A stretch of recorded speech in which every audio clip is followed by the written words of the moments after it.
Arab, China dan juga Rusia dikatakan akan membuat satu aliansi baru untuk menghadapi peperangan yang bakal menjelma. Dan dikatakan Indonesia tidak akan terikut-ikut dengan aliansi yang dibawakan oleh Arab, China dan juga Rusia.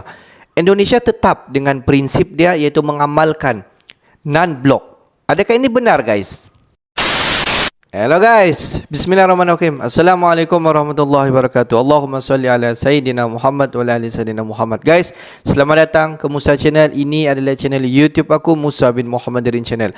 Kepada subscriber, kepada viewer di luar sana yang baru saja termasuk Musa Channel, jangan lupa untuk memberi sokongan kalian kepada channel ini dengan menekan ataupun klik tombol subscribe, like dan komen di bahagian komentar di bawah. Dan kepada subscriber, kepada viewer di luar sana yang selama ini telah pun memberi sokongan kepada Musa Channel, aku mengucapkan ribuan terima kasih guys. Kalian semua memang awesome, mantap, terbaik. Dan kepada subscriber yang sedang menonton video ini, aku sentiasa mendoakan agar semua kalian di luar sana dipermudahkan segala urusan, dibukakan pintu-pintu rezeki, dihindarkan, dijauhkan daripada segala malapetaka dan juga dihindarkan daripada segala fitnah akhir zaman guys. Amin amin ya rabbal alamin. Guys, seperti biasa, hari ini kita akan buat sedikit lagi video reaction di channel Bagi-Bagi. Dan kalau kita tengok judul video yang kita akan react hari ini, di mana dikatakan Arab, China dan juga Rusia bersatu di dalam perang dunia ketiga. Dan negeri iaitu Indonesia tetap dengan prinsip dia mengamalkan non-blok. Adakah ini benar guys? Jom kita semak dulu video ini. Seperti biasa, di hujung nanti baru kita akan bagi sedikit kita punya respon mengenai non-blok Indonesia. Jom. Sangat berani, Indonesia tetap menjadi non-blok walau Perang Dunia III sudah dekat, hingga Arab Saudi resmi jadi sekutu China, Rusia. Sebagai Panglima tertinggi TNI, saya telah memerintahkan agar tidak mentolerir gerakan yang ingin memecah belah bangsa, mengadu belah bangsa dengan provokasi dan politisasi. Jangan ragu bertindak untuk keutuhan NKRI kita.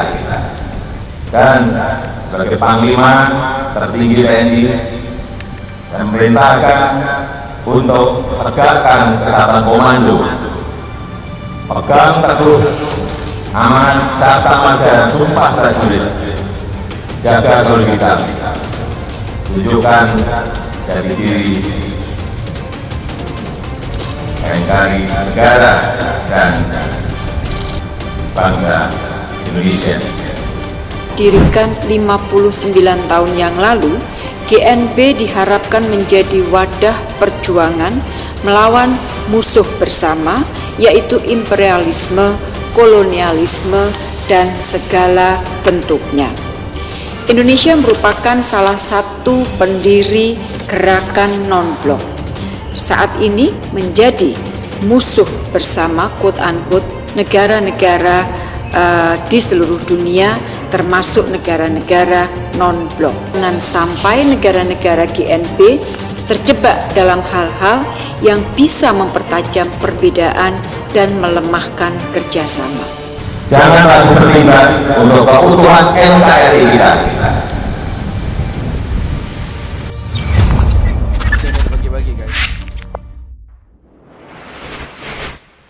Sahabat Bagi-Bagi, Arab Saudi, negeri Raja Salman, mulai terang-terangan menunjukkan kedekatan ke China dan Rusia.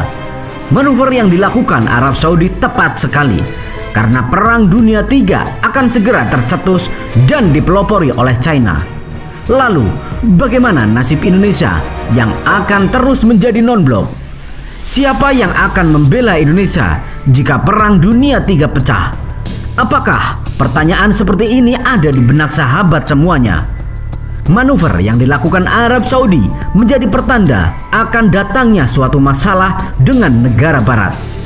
Barat terus panaskan mesin perangnya dengan negara Timur Tengah, bahkan Asia. Perang diprediksi akan terjadi pada 2025 di Taiwan Utara, Indonesia. Lalu, apakah Jokowi akan bergabung dengan Arab Saudi, China, dan Rusia untuk mengamankan Indonesia dari musuh terdekat, bahkan serumpun saat Perang Dunia III pecah? Mari kita bahas. Awal pekan ini, Kabinet Arab Saudi menyetujui keputusan untuk bergabung dengan blok keamanan yang dipimpin China, Organisasi Kerjasama Shanghai (SOC). SOC sendiri merupakan aliansi politik, keamanan, dan perdagangan. Bukan hanya China, lawan Washington lain, yakni Rusia, juga menjadi anggota penuh. Selain sejumlah negara seperti India, Pakistan, Kazakhstan, Kirgizistan, Uzbekistan, dan Tajikistan, pemerintah menyetujui sebuah memorandum khusus memberi Riyadh status mitra di SOC. Kedudukan ini sama seperti Turki, Qatar, Mesir, dan Iran di aliansi itu. Langkah ini menjadi tamparan untuk Amerika Serikat. Perlu diketahui, Arab Saudi secara tradisional adalah sekutu dekat AS di Jazirah Arab. China dan Rusia saat ini dipandang sebagai rival paman Sam. AS bermasalah dengan China dari banyak sisi, mulai dari hak asasi manusia atau HAM, perdagangan, teknologi, COVID-19, dan Taiwan. Sementara Rusia terkait NATO hingga perang di Ukraina. AS sendiri tak banyak bicara soal ini. Namun, melalui juru bicara Departemen Luar Negeri, Vedant Patel, mengecilkan dampak SOC. Lalu pertanyaannya, kapan Indonesia mengikuti aliansi ini untuk amankan Indonesia dari Perang Dunia III? Kenapa Indonesia memilih non-blok? Apa itu non-blok yang sebenarnya? Sahabat bagi-bagi, di saat Perang Dunia III pecah, sudah pasti negara serumpun akan beramai-ramai memperluas kawasan negaranya. Kalau Indonesia tidak memiliki aliansi yang kuat, Amerika akan gunakan kekuatan mereka untuk menghimpit Indonesia dari berbagai kawasan. Sekutu Amerika akan beramai-ramai menyerang Indonesia dari berbagai sisi. Indonesia sudah dikelilingi fakta pertahanan yang mengerikan, seperti AUKUS.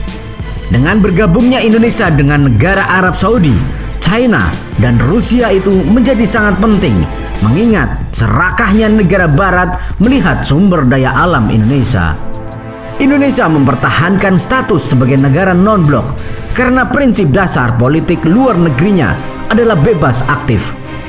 Prinsip ini berarti bahwa Indonesia mengambil sikap netral dalam hubungan internasional, namun tetap aktif dalam memperjuangkan perdamaian dan kerjasama antar negara. Negara non-blok didirikan pada tahun 1961 oleh negara-negara yang tidak ingin terkait dengan blok politik manapun, baik blok barat maupun blok timur saat Perang Dingin.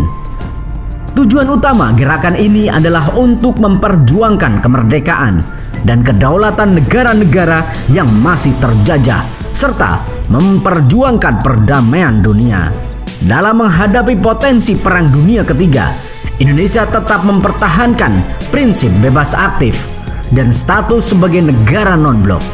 Dengan demikian, Indonesia berupaya menjaga hubungan baik dengan semua negara tanpa terlibat dalam konflik militer atau ikut campur dalam kepentingan politik negara lain. Oleh karena itu, prinsip bebas aktif dan status sebagai negara non-blok menjadi cara bagi Indonesia untuk menjaga kepentingan nasional dan perjuangkan perdamaian dunia. Meskipun potensi Perang Dunia Ketiga diyakini semakin dekat. Lalu, sahabat bagi-bagi, apakah kerugian dan keuntungan Indonesia menjadi negara non-blok saat Perang Dunia Ketiga? Sebagai negara non-blok, pada saat terjadinya Perang Dunia Ketiga, Indonesia dapat menghadapi kemungkinan kerugian dan keuntungan.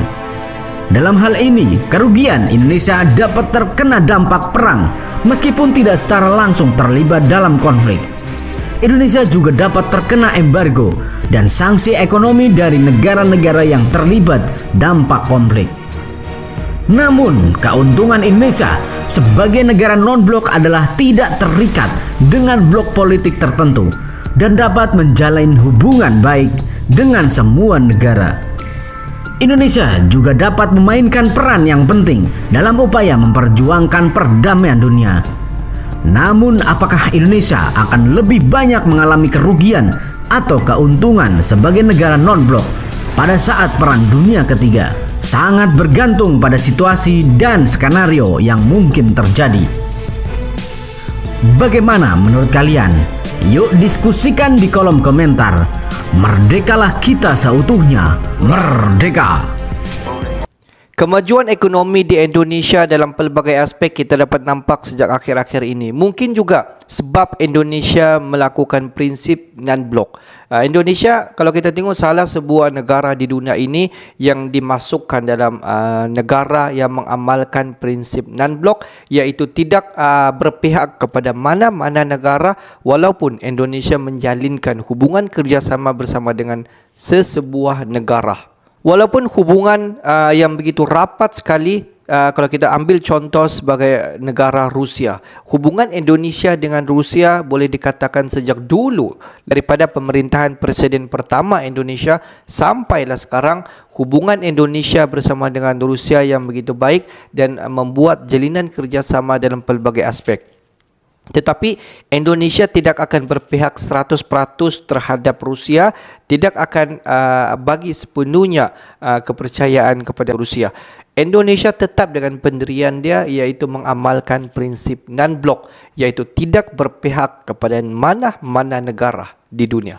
Walaupun sejak kebelakangan ini kita dapat nampak hubungan kerjasama di antara Arab, China dan juga Rusia yang begitu baik sekali. Dan pada baru-baru ini di mana Arab telah menjalinkan hubungan kerjasama bersama dengan China. Dan hubungan kerjasama di antara kedua-dua belah negara itu dipersetujui.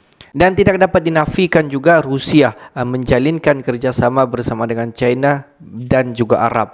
Dan beberapa negara-negara yang lain seperti India, Pakistan, semua yang stan di ujung dia sudah pun menjalinkan hubungan kerjasama bersama dengan Arab, China dan juga Rusia. Dan kalau kita tengok sedikit di mana Arab ini bersama dengan Amerika Syarikat menjalinkan hubungan kerjasama dengan minyak, di mana Amerika Syarikat membeli minyak daripada Arab telah sekian lama dan menjual harga minyak di pasaran dunia dengan begitu tinggi sekali. Tapi jika China masuk ke dalam pasaran ekonomi di Arab dan akan membuat pembelian terhadap minyak di Arab, apa yang akan terjadi di sebalik hubungan Amerika Syarikat juga Arab Saudi? Apakah yang akan terjadi di sebalik hubungan kerjasama di antara Arab dan juga Amerika Syarikat? Jika Amerika Syarikat memutuskan hubungan kerjasama bersama dengan Arab, mungkin kita sekali lagi dunia kita dilanda dengan kemerosotan ekonomi,